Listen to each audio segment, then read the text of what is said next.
29 जुलाई को नाग पंचमी का दिन है। आज के दिन भूल से भी शिवलिंग पर जो 7 शमी पत्र एक बेलपत्र समर्पित कर देते हैं, उनकी मनोकामना महादेव अवश्य पूरी करते हैं। 29 जुलाई को नाग पंचमी का दिन है। आज के दिन भूल से भी शिवलिंग पर जो 7 शमी पत्र एक बेलपत्र समर्पित कर देते हैं, उनकी मनोकामना महादेव अवश्य। श्रावण महीने की पंचमी के दिन नाग पंचमी पूजन करते हैं नाग देवता की। तो नाग देवता की अगर आप पूजन कर रहे हैं नाग पंचमी पे, तो ये विचार मत करना कि नाग पंचमी पर अपन नाग की पूजन कर रहे हैं। नाग पंचमी के दिन अगर हम पूजन कर रहे हैं तो भगवान विष्णु की कर रहे हैं। किसकी पूजन कर रहे हैं? भगवान विष्णु की। महाराज, हमारे यहाँ सांपों की पूजन कौन से दिन होती है, कौन सी तिथि में करते हैं? जम के बोलो जरा। नाग पंचमी। नाग पंचमी का मतलब क्या है? सांपों की पूजन करो। नाग पंचमी का मतलब होता है शंकर जी के मंदिर में जाकर 1 लोटा जल समर्पित कर दो। उसका कारण क्या है कि हमारे परिवार में, हमारे कुटुंब में, परिवार में कोई 7 पीढ़ी के अंतर्गत भी अगर कोई जीव तड़प रहा होता है, पड़ा हुआ होता है, उसकी मुक्ति नहीं होती है, तो पंचमी का चढ़ा हुआ जल उस जीव को प्राप्त हो जाता है और वो जीव इसको मोक्ष का कहता है। ये मोक्ष इसी से कहेंगे कि ये मुक्तता है।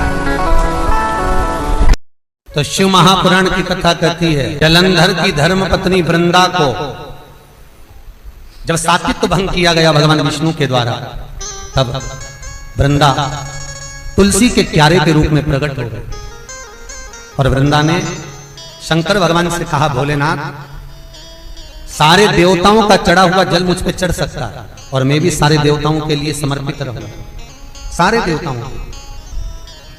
पर भोलेनाथ, यदि आप पर चढ़ा हुआ जल मेरे तुलसी के क्यारे के अंदर आएगा तो उसको सर्प के डसे का दोष लग जाएगा, जिसको काल सर्प दोष कहा।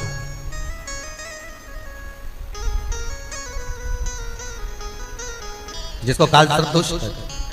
इसलिए हमारा हिंदू धर्म कहता है कि भगवान के स्नान का जल दूसरे वृक्षों में डालना चाहिए, पर तुलसी में नहीं डालना चाहिए। पहले के समय में घर में बगीचा बड़ा होता था तो लोग जल को ले जाकर वृक्षों में डाल देते थे। आज के जमाने में ले दे के केवल एक तुलसी का पौधा मिलता है, जो भी भगवान को निलाया ले जाके तुलसी में डाल दिया। श्रावण महीने की पंचमी के दिन, कौन सी तिथि? पंचमी। चाहे वो शुक्ल पक्ष की हो, चाहे वो कृष्ण पक्ष की। शंकर भगवान पर जिस परिवार के व्यक्ति का कांवड़ जल हमने बताया है आपको, जरूरी नहीं है कि डंडा बांधकर 2 कावड़ के जल के लोटे लेकर जाओ, आप अपने हाथ में भी 2 पात्र लेकर जा सकते हैं। पंचमी तिथि के दिन हाथ में 2 लोटे जल के, 2 कलश जल के जब हम शंकर भगवान को चढ़ाते हैं, तो ऊपर जो कमंडल होता है शिव जी के ऊपर जलधारी होती है, जिसमें जया, विषहरा, शामली बारी, दौतली और देव, शंकर भगवान की 5 बेटियां जिसमें विराजमान होती हैं। जब हम जल समर्पित करते हैं, हमारे पीढ़ी में, परिवार में अगर कोई अधोगति में मर गया होता है, कुंवारी अवस्था में चले गया होता है, गर्भ में मर गया होता है, गर्भ के बाहर निकलकर भी अगर कुंवारी अवस्था में चले गया होता है, तो श्रावण महीने की दोनों पंचमी पर परिवार का अगर कोई एक व्यक्ति भी जल चढ़ा देता है शंकर भगवान पर, तो सर्प की योनि में नहीं पड़ता, जीव मुक्त हो जाता है। प्रेत योनि में सर्प की योनि से मुक्त हो जाता है।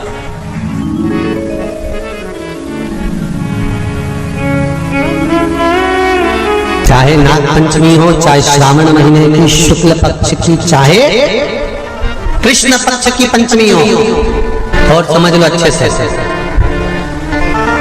श्रावण महीने की पंचमी के दिन देवाधिदेव महादेव पर चढ़ाई गई शमी पत्र आस्तिक मुनि का नाम लेकर, कौन से मुनि? आस्तिक मुनि का नाम लेकर शमी पत्र को वापस उठाकर उसको अपने दरवाजे की चौखट पर कहीं पर भी या द्वार पर कहीं पर भी एक ओर रख देने पर घर के अंदर, बगीचे के अंदर सर्प प्रवेश नहीं करता। ध्यान रखिए। करेगा?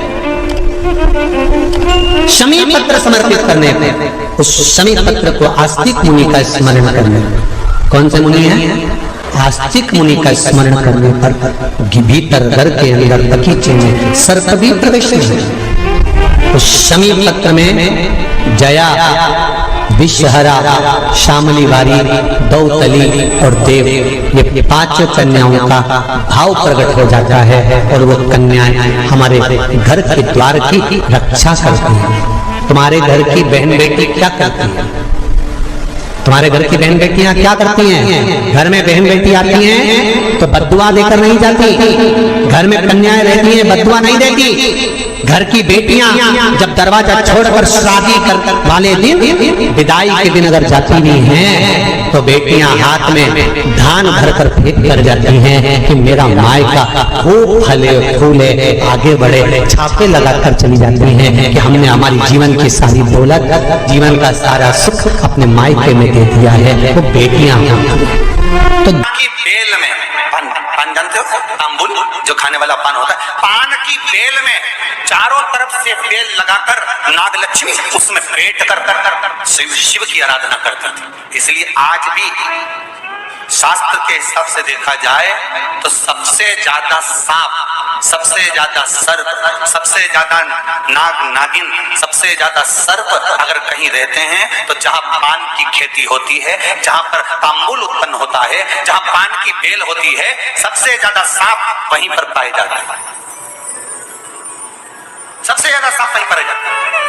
और जो पान उतारने वाले रहते हैं, पान तोड़ने वाले रहते हैं, पान बेचने वाले रहते हैं, जिनको हमारे यहाँ सहज भाषा में चौरसिया कहते हैं, इनका एक विधान रहता है कि सांप पान के उस बेल में चारों तरफ रमे रहते हैं। पान की बेल में सांप के बच्चे चारों तरफ भ्रमण करते रहते हैं। और चौरसिया पान उतारने वाला, बेल में से पान तोड़ने वाला, सांप के बच्चों को उठाकर, सांप को उठाकर उधर रख देता है और पत्ते तोड़ लेता है, पत्ते तोड़ लेता। उसको सर्प नहीं डसते। क्यों? क्योंकि यहाँ पर वर है इन चौरसियाओं को। कई चौरसिया लोग सोचे होंगे कि हम नाग की पूजन करते हैं, हम सर्प की पूजन करते हैं, नाग पंचमी पे हम सर्प का स्मरण करते हैं, हमारे कुल देवता के रूप में हम सर्प पूजते हैं। पर कभी चौरसिया ने विचार करा कि आखिर तुम्हें कौन सा वर प्राप्त हुआ कि तुम्हें सर्प नहीं डसेगा? तुम्हें कौन सा वर प्राप्त हुआ कि सांप तुम्हें नहीं काटेगा? पान उतारते समय, पान तोड़ते समय, पान को ले जाते समय सर्प तुम्हें डस नहीं करेगा। क्योंकि जिस समय पर नागलक्ष्मी भगवान शिव की आराधना करती है पान की बेल के पास में, उस समय पर एक सहज भाव में, एक ग्रामीण, एक सहजता उस नागिन को आते हुए देखता था, नागलक्ष्मी को आते हुए देखता था। जो नागिन कभी तो सुंदर स्त्री का रूप, लक्ष्मी जैसा रूप बना लेती है, और कभी नाग का रूप बना लेती है।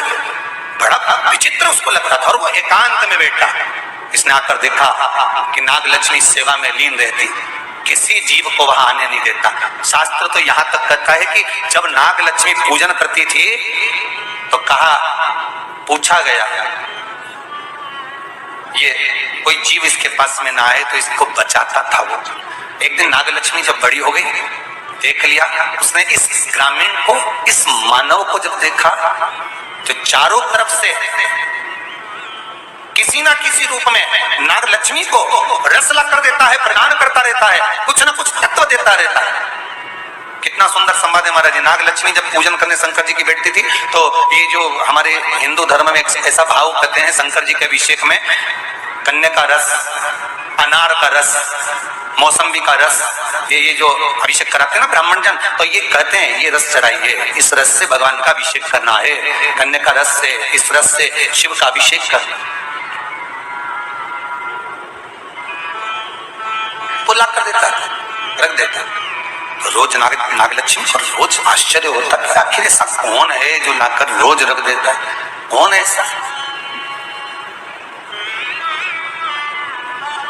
है कौन ऐसा? आज नागलक्ष्मी ने उस जीव को देख लिया, उस मनुष्य को देख लिया,